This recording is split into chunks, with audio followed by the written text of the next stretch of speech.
Thank you so much, Amra. I'm excited to be here and share a little bit about the Personify Leadership Program and new assessment tool with you all. Thank you. So, Personify Leadership, we've been around for 13 years now, and we have been delivering leadership programs all around the world in those 13 years. So, I'm going to share my screen and just share with you a little bit about what this program is, how it can influence your leaders, and just a little bit about how Personify Leadership works.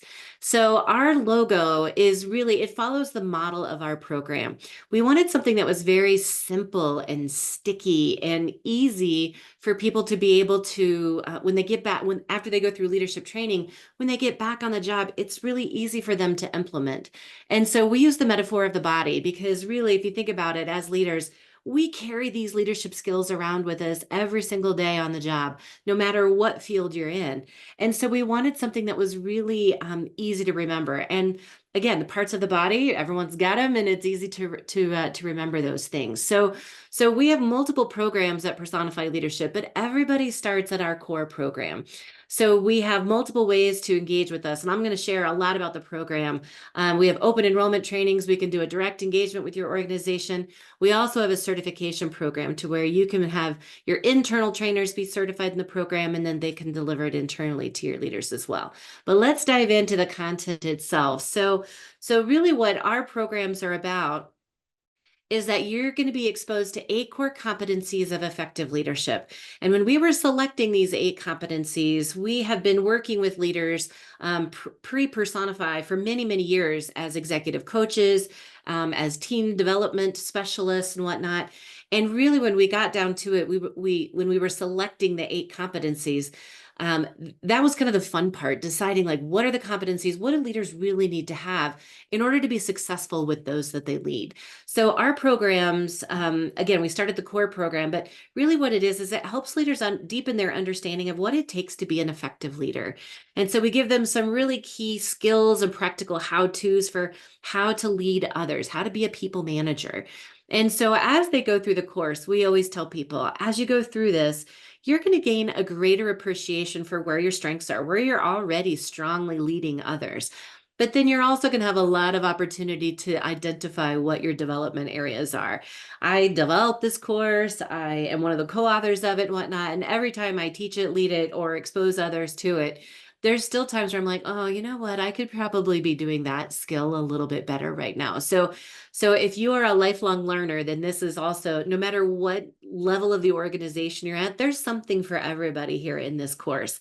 So this is a very comprehensive and very diverse approach to leadership. The way that we do it is a little bit different. There's a lot of leadership programs out there.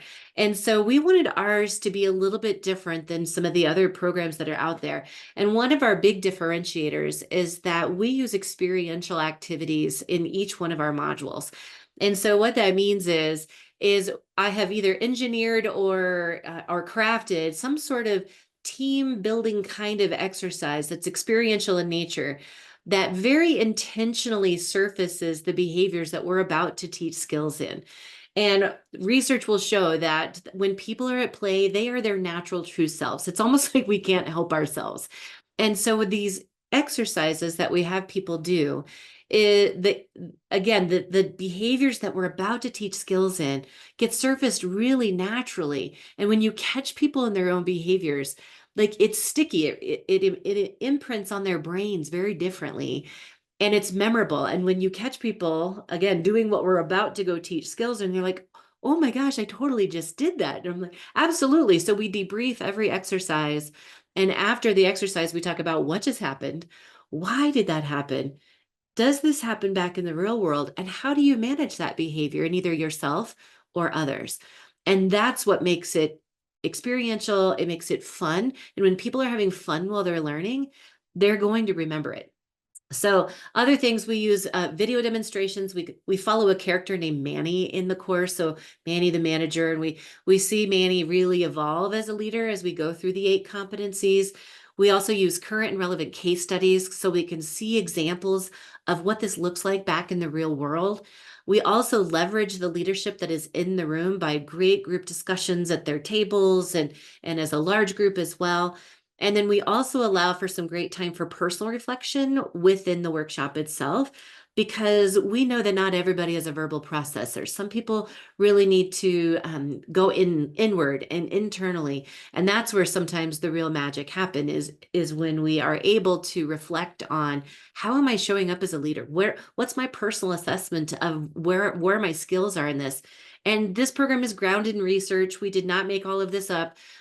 Every single one of the outcomes of each one of the modules is grounded in research. And so basically we specialize in developing those soft skills. And there's so much supporting research around what it takes to be an effective leader. But globally, we look at organizations normally spend money on is on the hard skills. Now, of course, the hard skills are important, but what's really required is those quote unquote soft skills, which often I think are actually the hard skills. And as in today's day and age, and as AI really develops, we've got to have leaders that are really well equipped in the soft skills, because things machines can't do, those skills are becoming more and more valuable in any field that we do. And if you even think back to your own leadership, often though our managers, those people that if we had great people managers, they probably really inspired us to do more, to be better, to really show up for my team, my organization, and help me grow as a leader. Sometimes we also learn from the examples of not so great leadership, but sometimes that's the reason why people will leave an organization if they don't have a great leader.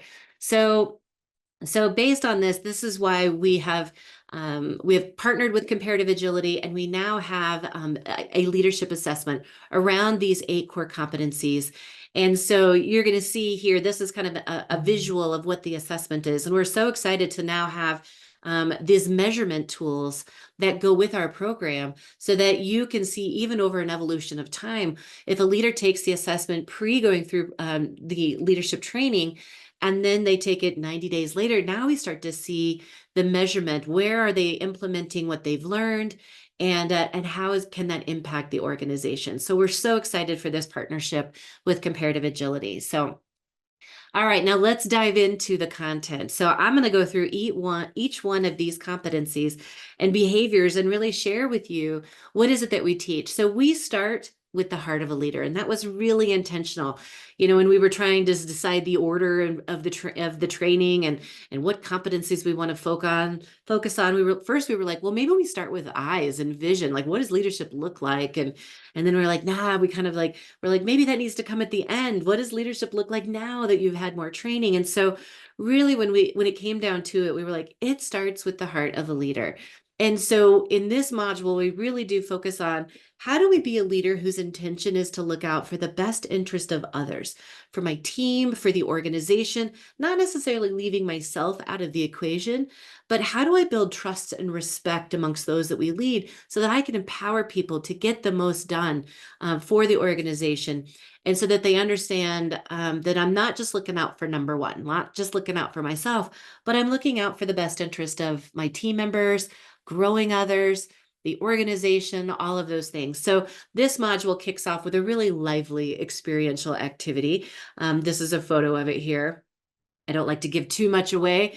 Just know that it is lively, it is experiential, it is very interactive, and it surfaces what happens when someone sends a signal that they are looking out for themselves or their team at the expense of others. And we talk about what happens. And as soon as someone sees one person doing it, the ripple effect of that is really insane. And it goes into this whole, like, we treat others as we see, like, whatever the model is. People will mirror the behaviors that they see other people doing in the organization. So it's really a pretty phenomenal exercise. And so then we really bring that metaphor and the language around what kind of signals are we sending.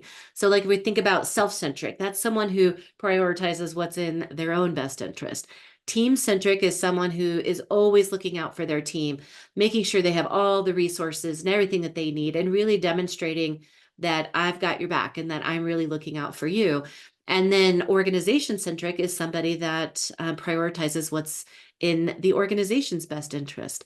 And what we share with leaders is that it would be wonderful if we could have a nice 33.333% split in each one of these three categories. But that's not reality. But we have to make sure that we as leaders have really great self-awareness around how we're showing up, because if someone sees us and like, oh, well, they're just doing whatever for their own self-benefit, then that starts to erode trust and respect amongst others. However, at the same time, we can't leave ourselves out of the equation. And if you think about it, if you've flown on an airplane and they tell you, put your own oxygen mask on first before you help others, well, why do they tell you that?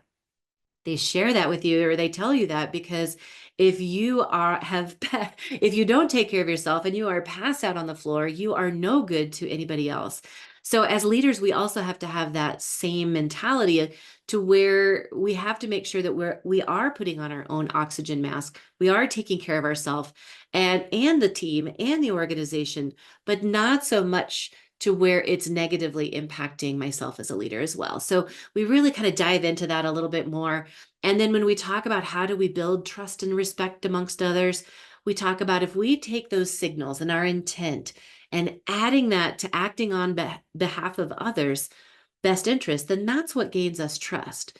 And so if our team members and others see us doing that routinely over time, then they start to trust our intent. And so therefore, when I do need to make a self-centric decision, they can trust that my intent is really good. And then when we dive deeper into how do we build trust and respect, we get them thinking about, like, if you've got a really rich trust bank with someone, what does that look like and feel like versus a poor trust bank? What does it look like, feel like when we don't have a high trust in our teams and whatnot? For Rich Trust Bank, I always tell people it feels safe, it feels fast. I can get so much done. I'm so efficient and effective when I have a really high trust bank.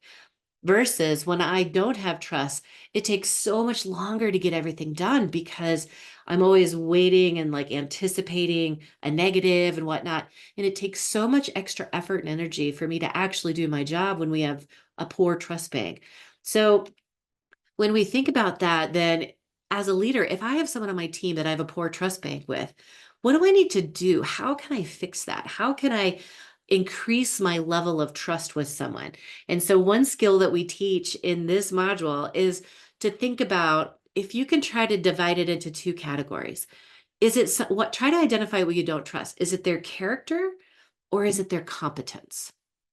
And I find if you can kind of divide it into these two buckets, if you will, that it at least starts helping us. Because if it's a competence issue, I can help train someone and get them more competent in a skill all day long. That's actually good news if it's a competence issue, because that gives me something to work with and something I can do to build my trust level in their competencies. Versus a character issue, now this is much harder. Doesn't mean it's impossible, but now we might have a values difference, or there's something underlying there that I can't quite put my finger on. And that's harder. Now, it doesn't mean we can't get to the bottom of it, but it's going to require some additional skills, which we teach in the spine module, around having a courageous conversation and really opening up what it is that we don't trust, so that we can start working on it, so that we can get our teams to that really effective, efficient place. So that's the heart module. That's where we start. How do we build trust and respect?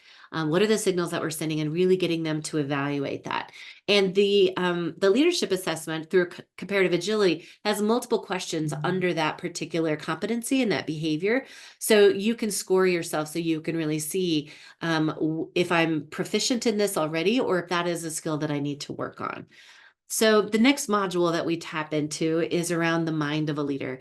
And in this module, we dive into being a leader who's emotionally resilient, talking about what are our stressors and how do they impact the way we communicate and lead others and really show up in our day-to-day.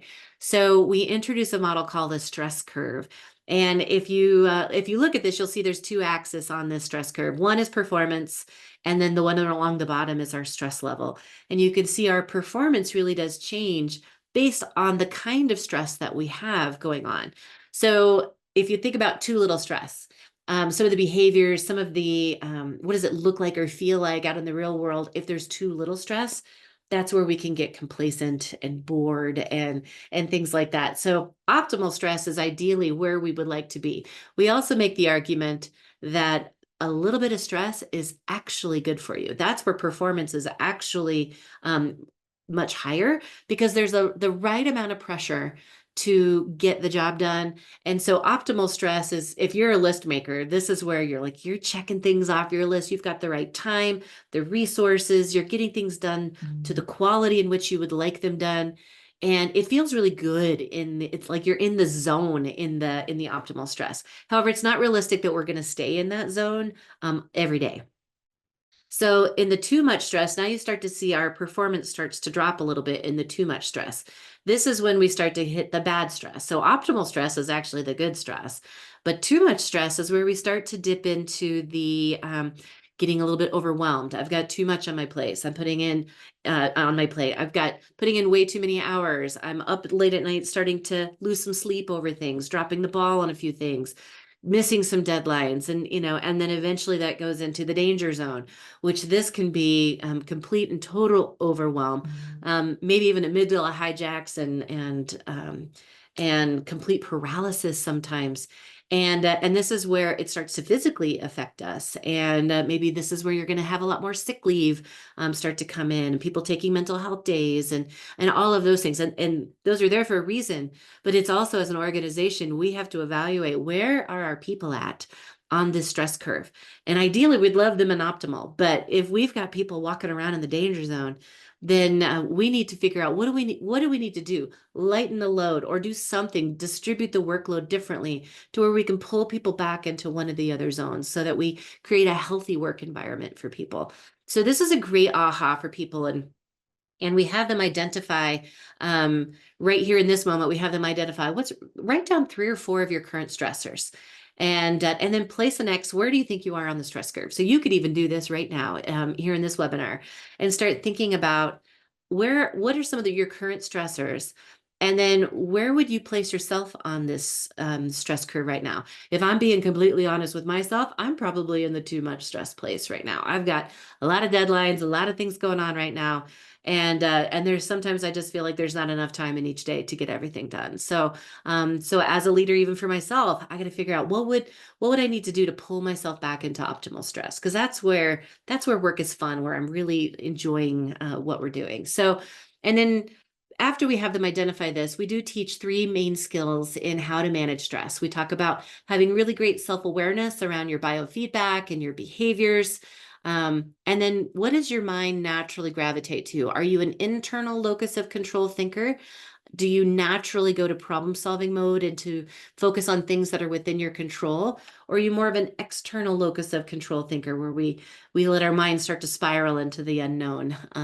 So we'll talk about that a little bit more here in another slide.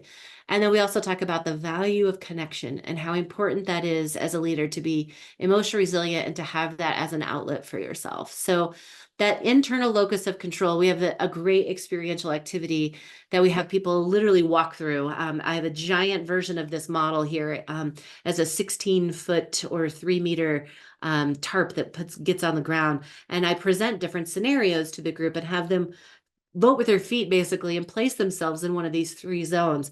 We present some scenarios to them, and then we ask them to think, is that something you have authority over, influence over, or no control over? And there's some really big ahas that kind of come out of this particular module. And so then when we're teaching the concept of locus of control, we really do look at, if you at this model here, what's in your control, your thoughts, your actions, what you give your energy to, how you handle challenges, that problem-solving mindset, versus what's out of your control are the actions and emotions of others, the past, the future, like all of those things. We can't control any of those things. So if you think about that, where do you focus your energy most of the time? Is it on things that you can do something about, or is it on one of these other things? So this can be a really big learning moment, a big aha moment for leaders. All right, the next module we dive into is around the voice of a leader. And this is where we start to surface and talk about effective communication. So, in this module, we look at how to be a leader who communicates a message that really resonates with those who receive it. So, as a leader, I've got to be really self aware of this. How do I communicate with others? Am I doing it in a way that is the way that I like to be communicated with, or am I doing it in a way that's going to resonate with that particular leader? So, we do bring in a little bit of effective communication theory, and we use some modules or some models around from Albert Mehrabian's research on effective communication. We use the sender receiver model to talk about we have a sender, which ideally is us, we have an intended message, and then we have an actual message. And sometimes those things are aligned and sometimes they're not. And then we send our messages through some sort of medium, and then we assume that our message is received. So there's a lot of things that can get complicated or muddied, if you will, in that process if we're not cognizant of it and if we don't do it really well. So we do bring in a few assessment tools into our program as well, effective communication assessments. So we utilize DISC or we use Clifton Strengths. So we have two versions. We're also working on a version with predictive index as well. So, but really, both of these tools really do help you understand what are your communication preferences. How do you like to receive information, and how do you naturally give information, and then get you start thinking about how do I need to change the way I communicate so that it resonates with others. So thinking of others and how they like to receive information, not just communicating the way that I like to receive information. So, so this can be a really great aha moment for leaders, especially if they haven't had a lot of exposure to assessment tools like this. So, and we also have great job aids that we incorporate throughout the course as well. And so, of course, now with communication, we of course have to talk about being a great sender, but we also have to talk about how to be a great listener. And I find this is a competency where a lot of leaders think they are a great listener, and then when it comes right down to it, we have a little mini assessment that we do in this course or in this module, and it really is an eye-opening experience for leaders to identify, are they a leader who takes the time to truly listen to others, or are they just listening to respond or listening for little pieces of information? And so we now focus on the other side of Albert Mehrabian's sender receiver model around how to be a great listener. So we really get them talking about what gets in the way of us truly listening to others, what keeps us from understanding the intent of what leaders are trying to say to us. So that assessment, I think it's 23 questions total. So it's a short assessment that they do right there in class. And at the end of it, they really do get to identify the type of listener that they are. So so that one has some really big ahas in it, and it's a pretty powerful, impactful module for leaders. So after that, we move into the hands of a leader. And this is where we start to get into a little bit of coaching and a little bit of how to delegate to others. So in this module, we focus on how to be a leader who provides direction and support. So we have a great experiential activity that kicks off this module that is a kind of a group juggling exercise, if you will. And metaphorically, we tie that back to what are all the things that you're juggling right now? And as a leader, we have a responsibility to get work done through others and to coach others up. And so how do we make sure that we are delegating in a way that makes sense? And because the big difference between delegating and dumping is the way that we do it. And so we teach three different modes of delegation, kind of utilizing our language in our model. We talk about, you'll see this shared authority and responsibility bubble kind of shifts a little bit based on the type of mode of delegation that you're doing. So you can see we've got hands-on, hand in hand, and then hands-off. And this can be used as a developmental process, but you can also go straight to one. But really the intent of these is like hands-on is really to develop someone's knowledge, skills, and ability. Someone that you need to really coach up and that they might have really low ability in this particular task or project to begin with. But ideally it is to move them through these three different modes. And then hand in hand is now to deepen their knowledge, skills, and abilities. And then eventually hands off is to where you can see most of the authority and responsibility then lies with your delegate or the person that you've delegated to. And that's where we now get to start to leverage their knowledge, skills, and ability, free up a little bit more of our time, and be able to focus on other tasks and other projects. So this also is where we talk about succession planning, making sure that you're not the only person that knows how to do something. So we don't have single point of failure at any point in time in the organization. Um, so this can be a really powerful module, especially a lot of times leaders are hired up in an organization because they were really good at their jobs and not because they have great leadership skills or people manager skills. And so for some, if they're newer to people management, then this can be a really new skill for them on how to delegate, how to get work done through others, especially if they've gone from being everyone's peer level to now being their boss or their manager. Delegation can sometimes be a new concept for them on really how to do it well. Because otherwise, if we don't teach these skills, then we always tell people you can get stuck in what we call the delegation doom loop. And that is, I don't delegate because I don't have anybody to delegate to, or I don't have time. It's just faster to do it myself. So I continue to not delegate. So nobody else, so everyone remains unskilled. I'm still the only one that can do it. And so I continue to not, and so we get stuck in what we call this delegation doom loop if we don't learn ways to get work done through others. And then from there, we move into the feet of a leader. And that's where we talk about how do we be a leader who really walks the talk. This is where we talk about accountability, how to hold others accountable, how to walk the talk, how to make sure that my actions are aligned with what my words are. We bring in some brain science around mirror neurons and how literally the human brain is it is wired to mirror the behaviors that we see other people doing. So we really get them to stop and think about what are the behaviors that I want people to mirror? What are behaviors that I don't want them to mirror? And thinking about when I'm people facing, like, how do I make sure that I am doing things that I want others to mirror, and to be really self-aware of when I'm people facing to not be doing the behaviors that I don't want people to mirror. So, and then we bring this back to, we've got that victim leader mindset where people are not accountable versus that accountable leader mindset. And that totally links back to the locus of control that we teach back in the mind module around if we have leaders that have that problem solving mindset, those are people that are accountable. And if people see me holding myself accountable and my team accountable, those behaviors, then they get mirrored. Other people will start to take accountability and as well. Otherwise, that victim leader mindset is, it's easy to blame others, those actions and emotions of others. We start to blame, well, it's so-and-so's fault, versus I'm like, okay, that happened. We didn't like what happened. We didn't like the outcome, like whatever it is, what do we need to do differently to make sure that doesn't happen in the future? So this is where we teach that whole walking the talk and making sure, how do we hold others accountable? We also get them to identify when is it difficult to hold people accountable.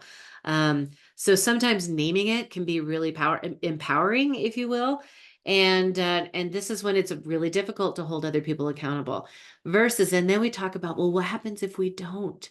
If we don't hold others accountable, then we can get to where performance issues go unaddressed. It can lead to resentment and can create that environment of toxicity, which nobody wants to work in a team or in an organization that doesn't hold other people accountable. So we talk about the importance of it and then we give them a strategy and formulas for how to hold others accountable. And then this takes us into the spine of a leader. And this is where we talk about how to be a leader who's courageous in tough times. And we teach them how to have courageous conversations. And so you'll notice up until this point, like we teach this course in a very intentional order, because we build on the skills that we start at with the heart and then the mind and then the voice and the ears, like all of that, those first 4 competencies around emotional resiliency, how to communicate and how to listen and all of that, then delegating and then holding others accountable. It just leads really nicely into that spine of a leader and how to be courageous, because being a leader can be really tough. And so how do we do that? How do we do it well? We bring in a little bit of systems theory and some of the research with that Barry Oshry did with organizational life and seeing systems and understanding the conditions that live in the top, the middle, and the bottom of an organization. How do customers and a global market impact um, the middle space, or, as being a leader in an organization, how do all these other influences impact, and what kind of conditions do they create in each one of those different areas of the organization? And so we have them think about a scenario that they have where they need to have a courageous conversation with someone. And then we have them practice this courageous conversation in class. So another thing that's unique about our program is that we really do have them practice the skills before they leave the classroom. And so it can be really powerful for people to have an opportunity to try on these new skills, especially if they're ones that they need development in, and do it in a safe environment to where they've got other leaders that are truly learning right alongside them. And it gives them a little bit of extra boost to confidence going into the actual, once they leave the training and go back into the workforce to do it. And then our last module that we focus on is around be a leader who has a vision for the future. So this is where we really do bring in effective goal setting. We bring in some research around when teams work best. What is the effective formula for when organizations or teams are really successful? And we bring in research from Dr. Carl Larson and Frank LaFosto. They are researchers and professors out of the University of Denver, and they studied 36, they interviewed 6,000 teams, 36,000 team members, and they were trying to find the effective equation for you all for what made teams work the best. And what they found was clearly identifiable goals, and everybody knew what the clear goals were. That was step number one. And so in this module, we really do teach effective goal setting for your individual, for yourself, for your team, and then how to influence and also help the organization reach their goals as well. And the other thing that Larson and LaFosto found is that you have to have three forms of energy funneled straight towards really clearly defined goals. And that's your mental, your physical, and your spiritual energy. Now, your mental energy is your intellect, your know-how. Do you know how to do your role and your job? Your physical energy is your stamina. Do you have the physical capabilities to actually do your job? And then your spiritual energy is your motivation, your level of desire to actually do the work and get the job done. And when you have all three of those funneled and directed towards really clear defined goals, that's when teams work best. But the other thing that they also do is they identify, why it's called the drain model, is that they also identify ahead of time, what are the things that are actually going to drain or pull my energy away from actually being able to accomplish those goals? Because what they found is that leaders would show up and they would be really ready to focus on the goal. All these other little things would pop up and it would drain or pull their energy away. So when they were able to identify those drains ahead of time, they were able to either eliminate or mitigate those at the beginning, to where then they could stay focused on the goal and keep those three forms of energy focused towards the goal. So then we go into some really great goal setting, and they set their own 30, 60, and 90-day goals for themselves and their teams that are working towards an organizational goal. And then we love them having an action plan, because this quote here, I think, is the best quote when it comes to goal setting. And it's vision without execution is just hallucination, which from Thomas Edison, I think, is just really, really great. So how do we do it? And so they set their goals, and then we also let them pick an accountability partner right there in class, someone they're going to check in with really regularly, and be able to help them stay on track to accomplish their goals. And again, part of that ties back to the stress curve, a little bit of pressure from someone else, knowing you have to check in, having that kind of little coach mentality a little bit helps people be effective and helps them achieve their goals. So, and then we have some really amazing support tools that go with our program. So we do have a mobile app called Mobile Manny. And Manny is our character I mentioned at the beginning that we follow throughout the course. And people get a little bit attached to Manny. They're kind of rooting for him at the end. And so we kind of utilize that. Our Mobile Manny is AI enhanced now. And so we use SMS texting or through WhatsApp. And so as soon as people are in our final sharing circle, we ask everyone to kind of think through the 8 different competencies that we covered. and ask them to pick the one competency that they most want to work on. And then so they pull out their phones, and Manny will then we onboard them into our into the mobile coaching tool that we use. And Manny will ask them, which competency did you just select in the final sharing circle? And then they'll type that in, and then he'll say, great, I need to work on that one too. And then Manny will send them reminders, texting reminders 2 to 3 times a week on the skills that we teach in the class. And then because he's now AI enhanced, they can actually ask them questions about what they learned in class, and like, hey, can you remind me, what are the 4 zones in the stress curve? I can't remember. Manny will be able to actually text them back a very intelligent answer about what we learned in class. So it really is a true mobile coach in your pocket, if you will, now, that has really, and our intent behind this is to help prolong the learning beyond the 2-day classroom experience that they have. We've also got great books and resources. The Courageous Leader is a wonderful resource based on the spine module.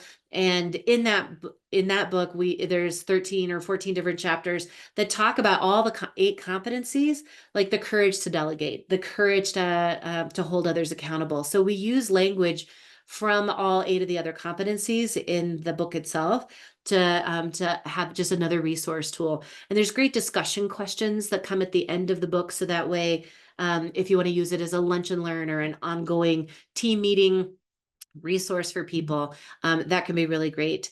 And then we have wonderful job aids that just are like those quick reference tools that come with the participant materials.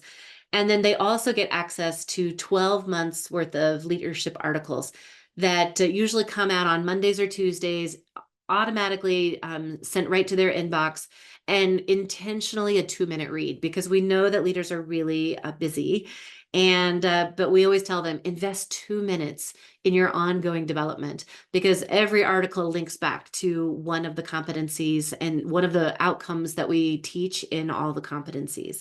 And then we've got some other great tools like the declaration and feedback cards and different things like that. We also have our own podcast. I can tell you how great our program is, but what we've done with our podcast is we've interviewed leaders and organizations that have implemented our program, and we have certified facilitators in 26 countries now around the world. And so this year, Ernest Q, he was the CEO of Globe Inc. in the Philippines, and they deployed our program to over 3,000 of their leaders and dramatically changed their culture in their organization.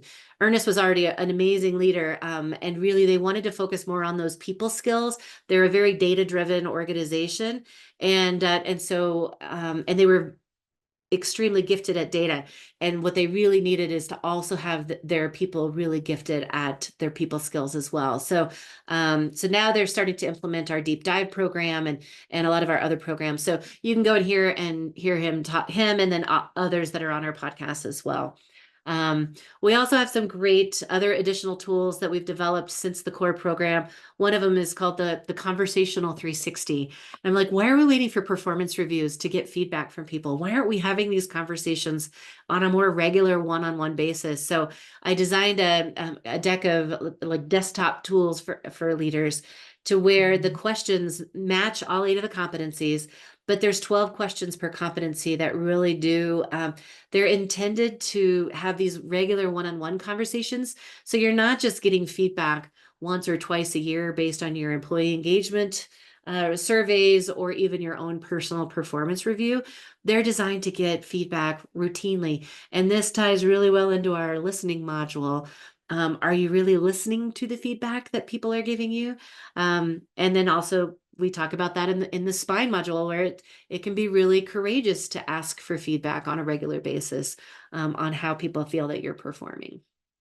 So we do have an upcoming program in Littleton, Colorado. That is where we are headquartered, if you are interested in that. And then we also have other, additional programs and things like that if you're interested in learning a little bit more about the core program and how it might work in your organization. And then we also have our other programs that we have as well.